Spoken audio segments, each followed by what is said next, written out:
e braços longos te ajudam a fugir. Coatato, a terra nativa já não é mais sua. Te sobram recantos cercados como um prisioneiro. Teus ninhos caídos, tuas ravinas queimadas, milênios de existência em extinção.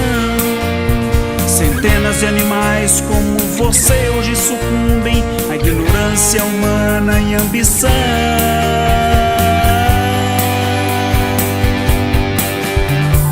Quantos coatás teremos que negar aos nossos filhos e netos, até conseguimos perceber que depende do nosso agora.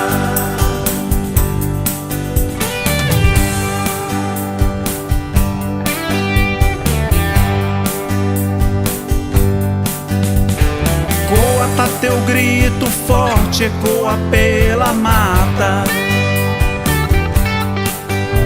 chamando teu povo pra junto estar em comunhão. Coatá, o meu olhar primata enxerga a tua agonia, e nossas mãos se juntam em um brado pela tua defesa. Araras, baleias, elefantes e gorilas são todos coatás nessa canção. Ladearão os dinossauros em museus e enciclopédias se não cessar essa extinção.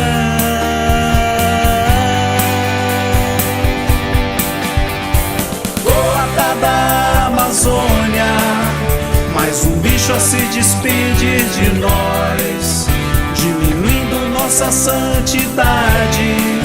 Somos nosso próprio algoz.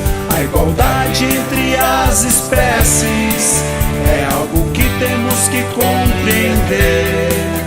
Respeitar as criaturas de Deus e fazer um mundo melhor depende de nós agora. Fazer